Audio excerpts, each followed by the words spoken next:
Part 5. The failure of the mission to disable the central device aboard the Vanguard left the crew of the Sentinel shaken. They had gone in with a plan, confident that they could neutralize the threat posed by the modified fleet. Instead, they returned bruised and battered, not just physically, but mentally. The glowing figures had proven faster, stronger, and more coordinated than anyone had anticipated, and the glimpse Ryan had caught of something alive within the pulsing light of the central device lingered in his mind like a nightmare he couldn't shake. Laura Dawson called another meeting in the briefing room, her expression grim as she addressed her senior staff. "We tried to take out the control hub," she began, "and it didn't work. Now we know what we're up against, something far beyond anything we've seen before. But we can't give up. If those ships are activated and sent back toward Imperial space, the consequences will be catastrophic." Ryan sat quietly, his hands resting on the table as he replayed the events in his head. He couldn't stop thinking about the shape he'd seen inside the device's shifting, writhing mass that defied explanation. Was it part of the architect's technology? Or was it something else entirely? Whatever it was, it wasn't dormant anymore. It knew they were there, and it was watching them. "We need another approach," Laura continued. "Something smarter, safer, ideas." Samantha Brooks raised her hand hesitantly. "What if we try to hack into the system remotely? If Ryan can figure out how the device works, maybe he can send a signal to shut it down without us having to go back inside." Ryan frowned, considering the suggestion. "It's possible," he admitted, "but risky. I don't fully understand how the network operates yet. One wrong move, and we might trigger the opposite effect, waking the entire fleet." Alex Torres crossed his arms, leaning forward slightly. "And what happens if the glowing people or whatever they are decide to fight back again? Last time, we barely got out alive." Laura nodded, acknowledging the concerns. "Then we'll have to prepare for the worst. Alex, I want you to double our defenses. Fortify the Sentinel and make sure every weapon is ready. Samantha, keep monitoring the fleet's movements. If they start moving, we need to know immediately." "And me?" Ryan asked, looking up. "You focus on cracking the system," Laura said firmly. "If there's any chance of disabling that device from here, we need to take it." Over the next several hours, Ryan threw himself into analyzing the data collected during their failed attempt. He worked tirelessly in the engineering bay, surrounded by holographic projections of the central device and its energy patterns. His fingers flew across the keyboard as he ran simulations, testing theories, and searching for vulnerabilities. Every so often, he would pause to jot down notes or mutter to himself, his voice low and intense. Meanwhile, Samantha kept a close eye on the fleet using the ship's long-range sensors. She noticed subtle changes in the energy signatures emanating from the derelict ships. At first, they were faint, almost imperceptible, but over time, they grew stronger. Something was happening, though she couldn't pinpoint exactly what. "Captain," she called over the comms, her tone urgent. "You should see this." Laura hurried to the bridge, where Samantha pointed at the sensor readings displayed on the main screen. "Look at these spikes," Samantha explained. "They're coming from multiple ships now, not just the Vanguard. It's like they're waking up." Laura's stomach tightened. "How long do we have?" "I'm not sure," Samantha admitted. "But if this keeps accelerating, we might only have hours." Laura clenched her fists, forcing herself to stay calm. "Keep tracking them. Let me know the moment anything changes." Back in the engineering bay, Ryan finally made a breakthrough. After hours of trial and error, he identified a potential weak point in the central device's programming, a flaw in the synchronization pulse that linked the ships together. If exploited correctly, it could disrupt the connection, effectively severing the fleet's ties to the mysterious architects. "This might work," he said aloud, almost to himself. "If I can inject a virus into the system, it could overload the pulse and knock everything offline." Excited by the discovery, he rushed to share the news with Laura. When he entered the bridge, she was standing near the view screen, staring at the fleet with a mixture of determination and dread. "I think I've found a way," Ryan announced breathlessly. "A virus. If I upload it directly into the central device, it could collapse the network." Laura turned to face him, her eyes narrowing slightly. "How certain are you?" "No guarantees," Ryan admitted. "But it's our best shot. The problem is, I'll need access to the core systems to deploy it. Remote hacking won't cut it." Laura sighed, rubbing her temples. "So we're going back?" "Yes," Ryan said simply. "And this time, I'll finish the job." Preparations for the second mission were tense. Everyone knew the stakes, and no one wanted to repeat the disaster of the previous attempt. Alex assembled a larger security team, arming them with heavier weapons and equipping them with portable EMP grenades, designed to temporarily disable electronic systems. Laura reviewed the plan repeatedly, ensuring every detail was accounted for. As the shuttle approached the Vanguard, the mood aboard was somber. Ryan sat silently, clutching a small data drive containing the virus. Beside him, Alex checked his rifle one last time, his jaw set in a hard line. Neither man spoke. Words felt unnecessary. When they landed, the team moved swiftly through the darkened corridors, their footsteps echoing loudly. The hum of the central device grew louder as they neared the chamber, vibrating through the floor beneath their boots. This time, they encountered no resistance. The glowing figures were nowhere to be seen. The silence was unnerving, making it difficult to shake the feeling that they were walking into a trap inside the chamber. The towering structures pulsed faintly with blue light, casting eerie shadows across the walls. The central device loomed ahead, its surface covered in intricate patterns that shifted and rearranged themselves like living circuitry. Ryan knelt beside it, connecting his scanner to one of the exposed panels. His hands trembled slightly as he inserted the data drive and initiated the upload process. "How long will this take?" Alex asked, scanning the entrances nervously. 5 minutes, Ryan replied, his voice tight with concentration. "Maybe less." The countdown began, each second stretching longer than the last. The team remained vigilant, their weapons trained on the shadows. Then, without warning, the lights dimmed, plunging the chamber into near darkness. A low rumble echoed through the space, growing louder with each passing moment. "They're coming," Alex muttered, raising his rifle. Sure enough, the glowing figures emerged from the shadows, their movements fluid and deliberate. They advanced steadily, surrounding the team in seconds.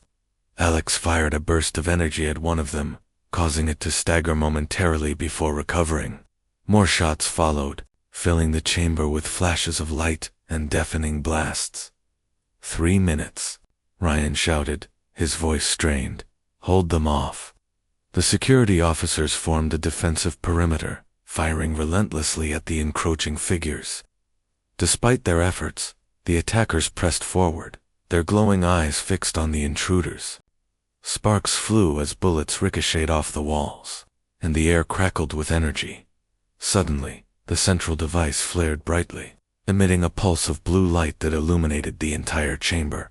Ryan gasped as the shape within the device came into full view, a swirling mass of liquid metal that seemed to shift and writhe like a living organism. Its presence was overwhelming, radiating an aura of intelligence and malice. "What the hell is that?" Alex demanded, his voice tinged with panic. "I don't know," Ryan yelled back, frantically typing commands into his scanner. "Just keep fighting." With less than a minute remaining, the situation grew desperate. The glowing figures closed in, their numbers overwhelming. One of the security officers went down, struck by a burst of energy. Alex pulled him back, firing wildly to cover their retreat. Finally, as the timer hit 0, the device let out a high-pitched whine. The blue light flickered and died, plunging the chamber into darkness. For a moment, everything was silent.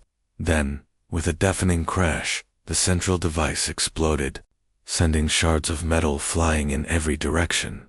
"Go, go, go," Alex barked, grabbing Ryan by the arm and dragging him toward the exit. The team sprinted through the corridors, pursued by the fading echoes of the explosion. Behind them, the ship groaned ominously, its structure beginning to collapse. They barely made it to the shuttle, slamming the hatch shut just as debris rained down around them. As the engines roared to life, Ryan slumped into a seat, his chest heaving with exertion. "Did it work?" he asked, his voice barely above a whisper. On the view screen, the fleet drifted silently in the void. Their energy signatures had vanished, leaving nothing but cold, lifeless hulks behind. "It worked," Laura confirmed, her voice filled with relief. "You did it." But even as the crew celebrated their victory, a lingering sense of unease remained. The architect's hand, whatever they had unleashed, were still out there, watching and waiting. Part 1. The year was 2378, and humanity's reach across the stars had grown vast. The Empire stretched across hundreds of light years, its borders marked by colonies, outposts, and fleets of warships that patrolled the endless void. But even in this era of technological marvels and interstellar dominance, there were still mysteries lurking in the dark corners of space mysteries that defied explanation. One such mystery had haunted humanity for decades. It was a story told in whispers, among naval officers and engineers, a tale of loss that no one wanted to remember, but no one could forget. 40 years earlier, a fleet of 12 warships had vanished without a trace during a routine mission to explore an uncharted star cluster on the edge of Imperial territory. Among those ships was the USS Vanguard, captained by Benjamin Hayes, a seasoned officer known for his calm demeanor and sharp instincts. The fleet had been equipped with the best technology of its time, carrying enough firepower to defend against any known threat. Yet, they disappeared as if swallowed whole by the cosmos. For years, search parties scoured the region where the fleet was last seen, but all efforts ended in failure. No wreckage, no distress signals, nothing. Over time, the missing fleet became a legend, grim reminder of how fragile human endeavors could be when faced with the infinite unknown. Some speculated that the ships had fallen victim to rogue asteroids or black holes. Others whispered about alien forces far beyond human comprehension. Whatever the truth, it remained buried in the silence of deep space. But now, something had changed. It started with a faint signal picked up by long-range sensors stationed near the outer rim of the Empire. At first, analysts dismissed it as interference, caused by solar flares or malfunctioning equipment. Such anomalies were common in regions so far from populated systems. However, further investigation revealed patterns within the noise patterns that matched old communication protocols used by the lost fleet. The signal was weak, fragmented, and distorted, but unmistakably artificial, and it was coming from deep within the same star cluster where the fleet had vanished.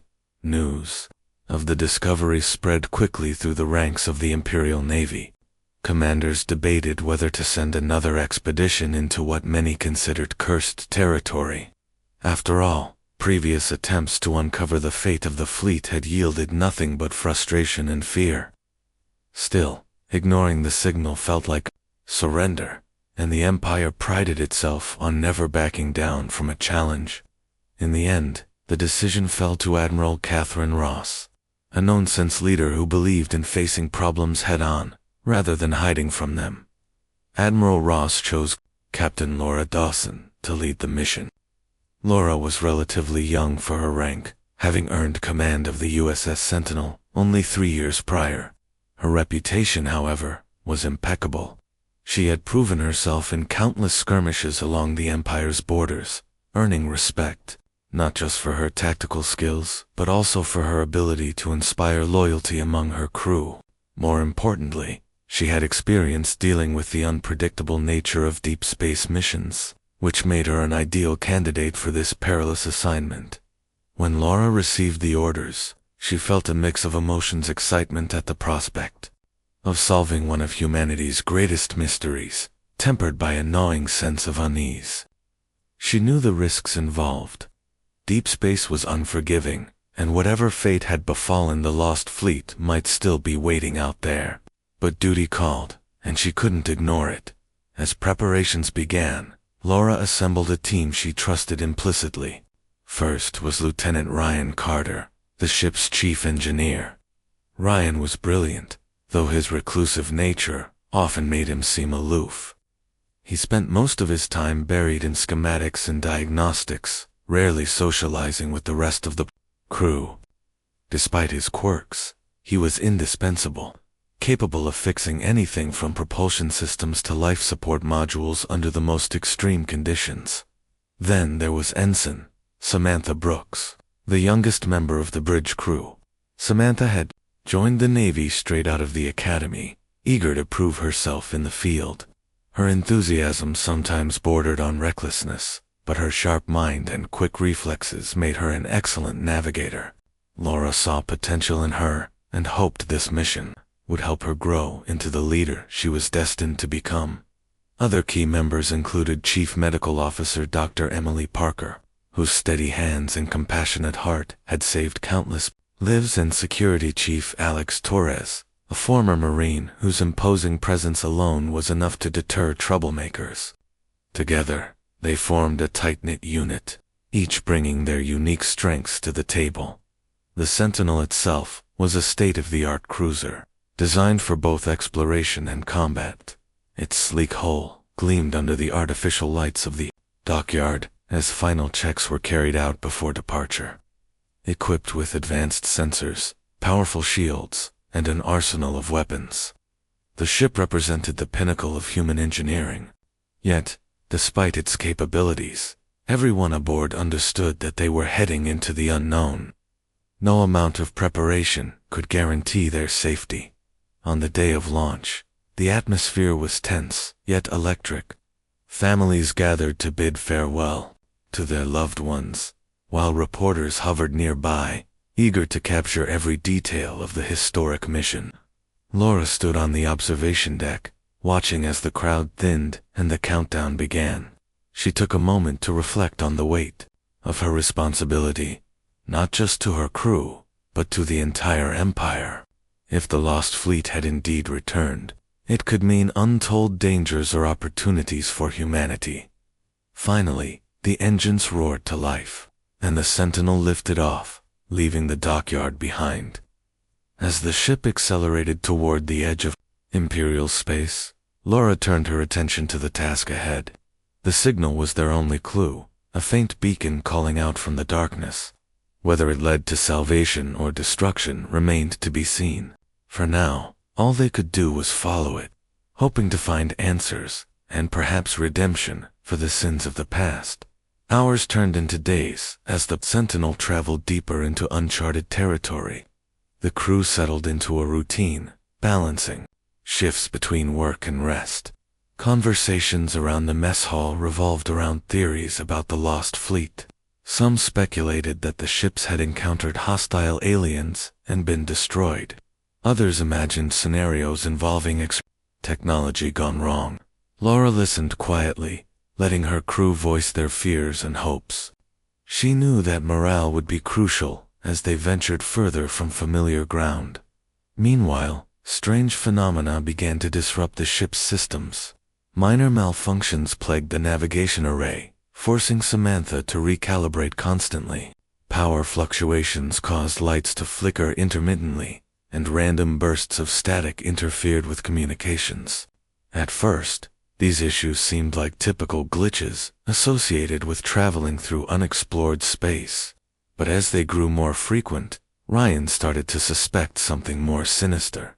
"It's almost like someone's messing with us," he muttered during one particularly frustrating repair session. Laura overheard him and raised an eyebrow. "What do you mean?" she asked. Ryan hesitated, unsure how to articulate his thoughts. "I don't know. Just, these problems aren't random. They're too precise, too deliberate. Like whoever or whatever is causing them knows exactly what they're doing." Laura frowned. The idea of being targeted by an unseen enemy wasn't comforting, but she couldn't dismiss Ryan's observations outright. She ordered increased monitoring of all systems and reminded the crew to stay vigilant. Whatever lay ahead, they needed to be ready. Despite the growing tension, the Sentinel pressed onward, drawn inexorably toward the source of the signal. Each passing moment brought them closer to the truth and to whatever awaited them in the depths of space. Part 2. The journey into the uncharted star cluster was anything but smooth. As the Sentinel ventured deeper, the crew began to feel a growing sense of unease. The strange malfunctions that had started as minor inconveniences were now escalating into something far more troubling. Navigation sensors would suddenly lose calibration, forcing Samantha Brooks to spend hours recalibrating them. Power surges caused lights to flicker unpredictably, and communications crackled with bursts of static that no one could explain. Lieutenant Ryan Carter spent most of his time in the engineering bay, trying to isolate the source of the problems. He was a methodical man, rarely letting frustration show, but even he couldn't hide his growing concern. "It's like the ship is fighting back," he muttered one evening, while hunched over a diagnostic console. Laura Dawson happened to walk by just then and paused to listen. "What do you mean?" she asked, her voice calm but firm. Ryan straightened up, rubbing the back of his neck. "I've never seen anything like this before. These glitches aren't random, they're too precise. It's almost like something out there knows what it's doing." Laura frowned. She didn't want to alarm the crew unnecessarily, but she couldn't ignore Ryan's observations either. "Keep digging," she said. "If there's a pattern, I want to know about it." As days passed, the anomalies grew worse. One night, while Samantha was on duty in the navigation room, the ship's course suddenly shifted without warning. Alarms blared as the autopilot system went haywire, sending the Sentinel veering dangerously close to a dense asteroid field. Samantha worked frantically to regain manual control, her fingers flying over the controls. Sweat beaded on her forehead as she struggled to stabilize the ship. Finally, after what felt like an eternity, the Sentinel leveled out, narrowly avoiding collision. Samantha slumped back in her chair, breathing heavily. Her hands trembled slightly as she reported the incident to Laura. When the captain arrived moments later, Samantha explained what had happened. "It wasn't me," she insisted. "I swear, I didn't touch anything. It was like the ship decided to move on its own." Laura studied the young ensign for a moment, noting the fear in her eyes. She placed a reassuring hand on Samantha's shoulder. "You did good," she said. "We'll figure this out." Despite her reassurance, Laura couldn't shake the feeling that they were being tested or, perhaps, toyed with. Whatever force was behind these disruptions, it was intelligent and deliberate, and it knew exactly how to push their limits. Meanwhile, the crew tried to maintain some semblance of normalcy. Meals in the mess hall became opportunities for small talk and camaraderie, though the underlying tension was impossible to ignore. Chief Medical Officer Dr. Emily Parker often joined the conversations, offering words of encouragement or sharing stories from her years of service. Her calm demeanor helped soothe nerves, even if only temporarily. Security Chief Alex Torres took a different approach. A former Marine with a no-nonsense attitude, he conducted daily drills to ensure the crew remained combat-ready. "Better safe than sorry," he'd say whenever someone questioned the necessity of yet another exercise. Few argued with him. His imposing frame and steely gaze left little room for debate. Even so, not everyone found comfort in routine. Ensign Marcus Lee, one of the junior officers, seemed particularly restless. He spent long hours staring out observation windows, gazing at the endless expanse of stars. When approached, he would offer vague responses about feeling watched, or not alone. Most dismissed his comments as paranoia, brought on by stress. But Laura made a mental note to keep an eye on him. By the time the Sentinel reached the coordinates of the mysterious signal, the crew was exhausted. The constant barrage of malfunctions had worn them down, both physically and mentally. But when the ghostly outlines of ships appeared on the main view screen, all fatigue vanished in an instant. "There," Samantha whispered, pointing at the screen. Dozens of vessels floated silently in the void, their hulls dark and lifeless. They were unmistakably human-made, their designs familiar yet haunting. Among them loomed the battered form of the USS Vanguard, the flagship of the Lost Fleet. Laura stood frozen for a moment, her heart pounding. This was the answer to decades of speculation and fear. Slowly, she turned to address the bridge crew. "Prepare boarding parties," she ordered. "We need to find out what happened here." The crew sprang into action, suiting up in protective gear and arming themselves with pulse rifles. Laura led the first team personally, accompanied by Alex Torres and a handful of other officers. As their shuttle approached the Vanguard, the sight of the once proud warship filled them with awe and dread. Its surface was scarred with burn marks and impact craters, evidence of battles fought long ago. Entire sections of the hull were missing, exposing twisted metal and exposed wiring beneath. When the boarding party stepped onto the deck of the Vanguard, they were greeted by an eerie silence. Dust coated every surface, and the air smelled stale, as though untouched for years. Emergency lighting cast faint red glows across the corridors, creating shadows that danced unnaturally. Every step echoed loudly, amplifying the sense of isolation. "This place gives me the creeps," muttered one of the officers, clutching his rifle tightly. "Stay focused," Laura reminded them. "We're here for answers." They moved cautiously through the ship, searching for clues. In the command center, they found remnants of the crew's final moments, abandoned terminals, scattered data pads, and overturned chairs. Some screens still displayed fragmented logs, their messages garbled, but hinting at chaos and confusion. One entry caught Laura's attention. "Enemy unknown.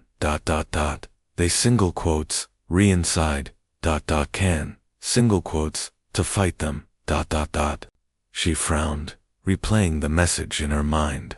What kind of enemy could infiltrate a warship undetected? And why hadn't anyone escaped? Further exploration revealed signs of advanced modifications. Panels had been ripped open, revealing circuitry unlike anything used by the Empire. Strange devices were bolted onto walls and ceilings, pulsing faintly with blue light. Ryan examined one of them closely, his brow furrowed in concentration. "These weren't part of the original design," he said. "Whoever did this, they've upgraded the ship, made it smarter, faster, stronger. But who?" Alex asked, his voice tinged with suspicion. Before Ryan could respond, a low hum reverberated through the corridor. The lights flickered, and the temperature dropped sharply. Everyone froze, their weapons raised instinctively. "Did anyone else hear that?" Samantha whispered. Laura held up a hand, signaling for silence. The hum grew louder, accompanied by a faint metallic scraping sound, like claws dragging against steel. It seemed to come from everywhere and nowhere at once, echoing off the walls in a disorienting cacophony. Then, without warning, the ship shuddered violently. Alarms blared, and the emergency lights dimmed further, plunging the corridor into near darkness. Panic threatened to take hold, but Laura forced herself to stay calm. "Back to the shuttle," she shouted. "Now." The team retreated as quickly as they could, their footsteps echoing in the oppressive silence. Behind them, the scraping sound followed, growing closer with each passing second. Just as they reached the airlock, a shadow darted past the corner of Laura's vision, a fleeting glimpse of something humanoid, but distinctly wrong. "Go, go, go," Alex barked, ushering everyone onto the shuttle. Once aboard, they sealed the hatch and prepared for launch. As the shuttle detached from the Vanguard, Laura glanced back at the derelict ship. For a brief moment, she thought she saw movement. Within its shattered windows, a figure, watching them leave. Then the image vanished, leaving her unsure whether it had been real or merely a trick of the light. Back on the Sentinel, the crew debriefed in the briefing room. Everyone spoke at once, recounting their experiences and speculating about what they had encountered. Laura listened intently, piecing together fragments of information.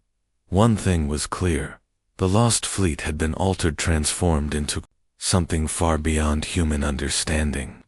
Whether those changes were voluntary or forced remained unclear, but one question weighed heavily on everyone's minds: who or what was responsible? "We need to analyze those modifications," Laura said finally. "Ryan, get your team working on it immediately. We also need to secure the rest of the fleet before we make any decisions." Ryan nodded grimly. "Understood. But Captain, whatever did this isn't gone.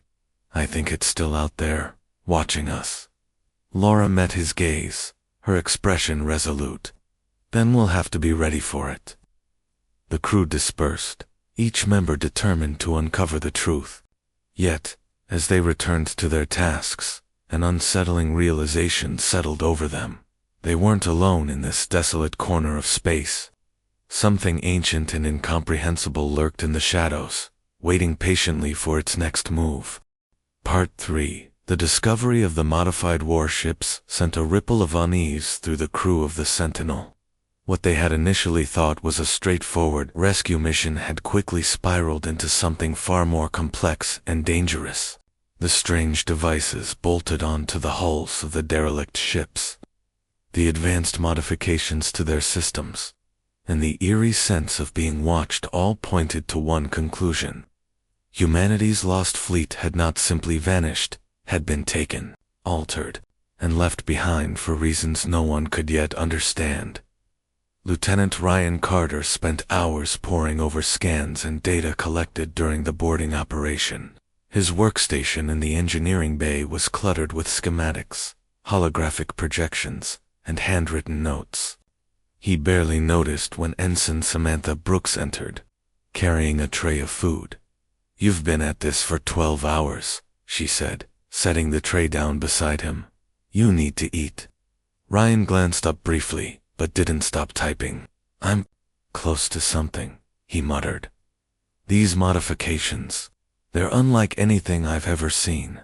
It's like someone took human technology and rewrote it from the ground up."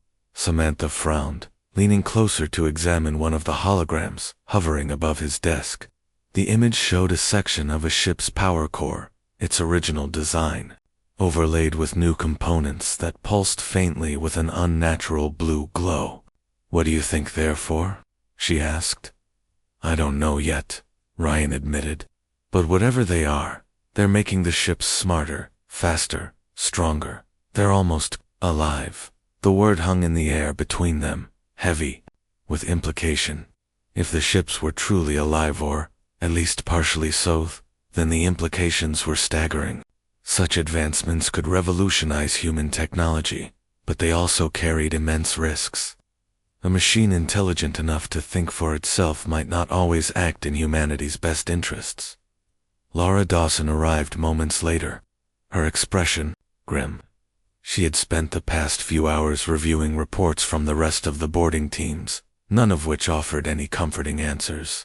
Instead, they painted a picture of a fleet transformed into something alien and potentially hostile. "What do we have so far?" she asked, pulling up a chair. Ryan hesitated, then gestured at the hologram. Whoever did this wasn't just upgrading the ships, they were integrating them with something else. "These components aren't human-made. They're different. Organic, maybe, or part of some kind of hybrid system." "Hybrid?" Laura echoed, raising an eyebrow. "It's hard to explain," Ryan said, frustration creeping into his voice. "Some parts are mechanical, like normal tech. Others look biological, almost like living tissue. And there's a third layer, a kind of energy matrix, that ties everything together. It's like they've merged machines, biology, and raw power into one cohesive unit." Laura leaned back, absorbing the information. "And you think this is why the ships disappeared?" "It's possible," Ryan replied. If someone or something wanted to study our technology, they wouldn't need to destroy the fleet. They could capture it, experiment on it, and send it back as, I don't know, a test? A warning? A weapon? Laura finished quietly. The idea weighed heavily on her mind. If the fleet had been turned into weapons, then humanity faced a threat unlike any it had encountered before. While Ryan worked tirelessly in engineering, Security Chief Alex Torres focused on securing the area around the Sentinel. He ordered patrols to sweep the nearby ships, ensuring no surprises lurked within their darkened corridors. Each patrol returned with unsettling stories, strange noises, flickering lights, and unexplained movements caught out of the corner of their eyes. None of it added up, but it all pointed to one thing: the fleet wasn't completely dead. One evening, a patrol led by Ensign Marcus Lee reported finding something unusual aboard the USS Vanguard. When Laura received the message, she immediately gathered a team and boarded a shuttle to investigate. The interior of the Vanguard was even more oppressive than before, the shadows deeper, the silence heavier, as they followed Marcus's directions to the lower decks. Laura couldn't shake the feeling that they were walking into a trap. They found Marcus standing in front of a sealed bulkhead door. His face was pale, his hands trembling slightly as he pointed at the control panel. It opened on its own. He stammered, "I swear, I didn't touch anything." Laura stepped forward cautiously, examining the panel. The display was active, though none of the commands corresponded to standard protocols. Strange symbols pulsed across the screen, shifting and rearranging themselves in patterns that defied logic. Behind her, Ryan knelt to inspect the base of the door, running a handheld scanner over the frame. "There's something behind here," he said after a moment. "Some kind of chamber. It's emitting low-level radiation, similar to what we saw earlier." Before Laura could respond, the door slid open with a soft hiss. Beyond it lay a cavernous room filled with towering structures that looked like organic growths fused with machinery. Thick cables snaked across the floor, pulsing faintly with the same blue light that had marked the modifications. In the center of the room stood a massive device, its purpose unknown but undeniably ominous. "What is this place?" Samantha whispered, her voice barely audible. "I don't know," Laura admitted, "but we're going to find out." As they moved deeper into the chamber, the air grew colder, and a low hum filled the space. The hum grew louder as they approached the central device, resonating in their chests and making it difficult to think clearly. Ryan reached out to touch one of the cables, only for Laura to grab his arm. "Don't," she warned. "We don't know what it'll do." Ryan nodded, lowering his hand reluctantly. He activated his scanner again, studying the readings carefully. "This thing, it's generating some kind of field. Maybe it's how they're controlling the ships. Or keeping them dormant," Laura suggested. "If we can shut it down, we might be able to disable the fleet." "Or wake it up," Alex countered, his grip tightening on his rifle. "We don't know what's waiting on the other side of that door." Laura hesitated, torn between caution and curiosity. Before she could decide, a sudden surge of energy rippled through the chamber. The blue lights flared brightly, blinding everyone momentarily. When the glare faded, they found themselves surrounded by figures emerging from the shadows. At first glance, the figures appeared human, dressed in tattered uniforms identical to those worn by the original crews of the Lost Fleet. But as they stepped closer, subtle differences became apparent. Their movements were too fluid, too precise, as if choreographed. Their eyes glowed faintly, reflecting the same blue light that permeated the chamber. One of them stepped forward, introducing himself as Daniel Monroe, a former officer of the Vanguard. "We've been waiting for you," he said, his voice calm but devoid of emotion. "You shouldn't have come here." Laura raised her weapon instinctively, motioning for her team to stay alert. "Who are you?" she demanded. "What happened to your crew?" Daniel tilted his head, studying her with an unnerving intensity. "We evolved," he replied simply. The architects gave us knowledge, power, freedom from mortality. All they asked in return was obedience. The architects, Laura repeated, her mind racing. Who are they? They are beyond your understanding, Daniel said, his tone almost reverent. But they will not tolerate interference. You must leave now, while you still can. Behind him, the other figures began to advance, their glowing eyes fixed on the intruders. Laura tightened her grip on her rifle, her heart pounding. Whatever these beings were, they weren't entirely human anymore, and they clearly didn't intend to let the Sentinel crew escape unscathed. Fall back, Laura shouted, firing a warning shot into the air. The sound echoed loudly in the confined space, startling the figures momentarily.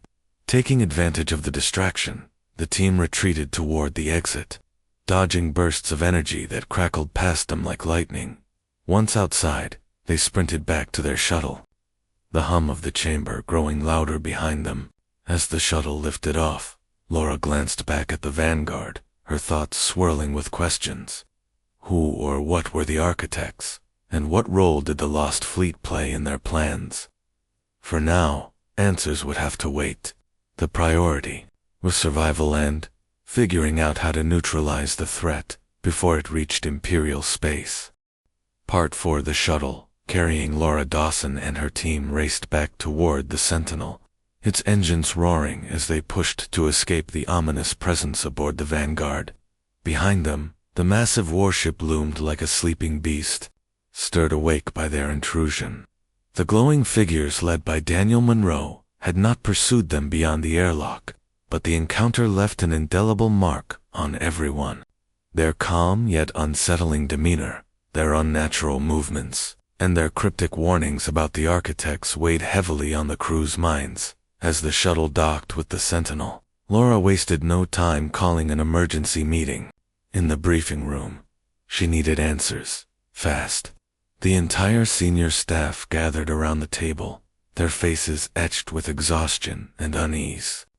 Samantha Brooks sat quietly, her hands clasped tightly together, while Ryan Carter tapped nervously on his datapad. Alex Torres leaned against the wall, arms crossed, his sharp eyes scanning the room for signs of weakness or doubt. "All right," Laura began, her voice steady despite the tension in the air. "We've seen enough to know this isn't just some abandoned fleet. These ships are alive, or at least partially sound. They're being controlled by something far beyond us." Daniel Monroe said the architects gave them knowledge and power. Does anyone have any idea what he meant? Ryan cleared his throat, hesitating before speaking. If we assume the architects are responsible for modifying the fleet, then they must be capable of advanced engineering, maybe even bioengineering, the organic components we found. That kind of tech doesn't happen by accident. It has to be deliberate. But why? Samantha asked, her voice trembling slightly. Why would anyone go through all that trouble just to take our ships? And why leave them here? That's the big question, Laura admitted. Are they testing us? Studying us? Or is this some kind of trap? Alex spoke up, his deep voice cutting through the murmur of speculation. Whatever it is, it's dangerous. Those things inside the Vanguard, they weren't human anymore. They might look like us, talk like us, but they're not. We can't trust them. Laura nodded in agreement. Agreed, but we also can't ignore them. If these ships are under the control of the architects or whoever they are, we need to figure out how to stop them. Otherwise, they could pose a threat to the entire empire. While the discussion continued, Ryan retreated to the engineering bay to analyze the data collected during their exploration of the Vanguard. He replayed the scans of the central device in the chamber, studying its structure and energy output. The more he examined it, the clearer it became that the device was the key to controlling the fleet. It emitted a low-frequency pulse that synchronized with the modified systems aboard every ship, effectively binding them together in a network. "This thing is like a brain," Ryan muttered to himself, tracing lines of code on his screen. "It's not just powering the ships, it's coordinating them. If we disable it, we might cut off their connection to whatever's controlling them. But disabling such a complex system wouldn't be easy. The device was protected by layers of shielding and reinforced materials unlike anything Ryan had encountered before. Worse still, tampering with it could trigger unforeseen consequences. The last thing they needed was to accidentally activate the fleet or worse, summon the architects themselves. Ryan decided to share his findings with Laura immediately. When he entered the bridge, she was standing near the main view screen, staring out at the ghostly outlines of the derelict ships floating silently in the void. Her expression was grim, her thoughts clearly elsewhere. "Captain," Ryan said, snapping her attention back to the present, "I think I've figured out how the fleet works, or at least part of it." Laura turned to face him, her brow furrowing. "Go ahead." He explained his theory about the central device acting as a control hub, emphasizing both its importance and the risks involved in attempting to neutralize it. "If we can shut it down, we might be able to sever the link between the ships and whatever's controlling them. But if we mess it up, we wake them up," Laura finished for him, her tone grim. "And based on what Daniel said, I don't think we want that happening." "No, ma'am," Ryan agreed. "So we need a plan. Something precise. Something that minimizes collateral damage." Laura nodded slowly, considering their options. "We'll need volunteers for this. People willing to go back into the Vanguard and take out that device. It's too risky to rely on remote operations. We'll need someone on site to make sure it's done right." "I'll do it," Ryan said, without hesitation. Laura raised an eyebrow. "You're sure?" "It's my job," he replied simply. "Besides, nobody knows the systems better than me. If something goes wrong, I'll have the best chance of fixing it." Laura studied him for a moment, then nodded. "All right, but you're not going alone. I'll send a security detail with you just in case." The next morning, a small team prepared to return to the Vanguard. Alongside Ryan were Alex Torres and 2 other security officers, armed with pulse rifles and equipped with portable scanners. Laura accompanied them to the shuttle bay, offering words of encouragement before they departed. "Be careful," she said, meeting Ryan's gaze. "If things get bad, don't hesitate to pull out. This mission isn't worth losing. Live's over." "We'll be fine," Ryan assured her, though his voice betrayed a hint of uncertainty. "Just keep the Sentinel ready in case we need extraction." As the shuttle approached the Vanguard, the atmosphere aboard grew tense. Everyone knew the risks involved. The glowing figures they had encountered earlier could still be waiting for them, lying in ambush. Even the ship itself seemed hostile, its darkened corridors and flickering lights creating an oppressive sense of dread. When they landed, Ryan led the way into the lower decks, retracing their steps from the previous day. The hum of the central device grew louder as they neared the chamber, vibrating through the floor beneath their boots. As they reached the sealed bulkhead door, Ryan paused, running a quick diagnostic to ensure it remained stable.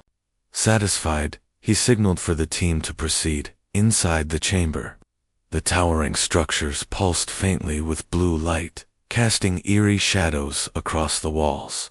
The central device loomed ahead, its surface covered in intricate patterns that shifted and rearranged themselves like living circuitry. Ryan knelt beside it, connecting his scanner to one of the exposed panels.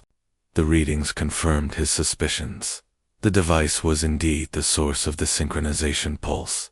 "This is it," he whispered, glancing back at the others. "Stand guard. I'll try to isolate the control pathways." As Ryan worked, Alex and the security officers formed a defensive perimeter, their weapons trained on the entrances.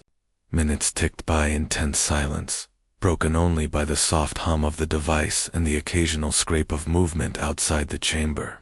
Then, without warning, the lights dimmed, plunging the room into near darkness.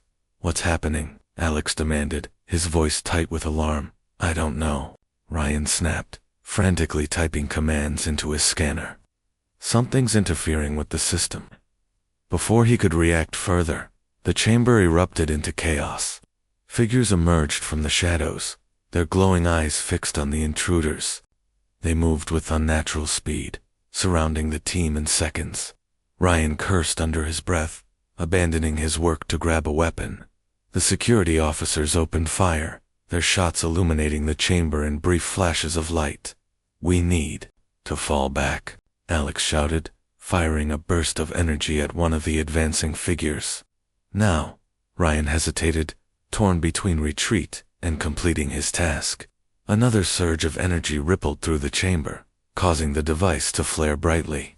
For a split second, Ryan glimpsed something within the pulsing light, a shape, shifting and writhing like liquid metal. It wasn't human, nor machine, it was something else entirely. "Ryan," Alex barked, grabbing him by the arm. "Move." Reluctantly, Ryan followed, sprinting toward the exit as the figures closed in behind them. Bullets ricocheted off the walls, sparks flying in every direction. The team barely made it to the shuttle, slamming the hatch shut just as the first of the glowing figures reached them. As the engines roared to life, Ryan slumped into a seat, his mind racing. "What did you see?" Laura asked when they returned. "To the Sentinel. What happened down there?" Ryan shook his head, struggling to put his thoughts into words. "It's not just a machine," he said finally. "There's something inside it. Something alive." Laura's expression darkened. Whatever they were dealing with, it was far more dangerous than they had anticipated. And time was running out.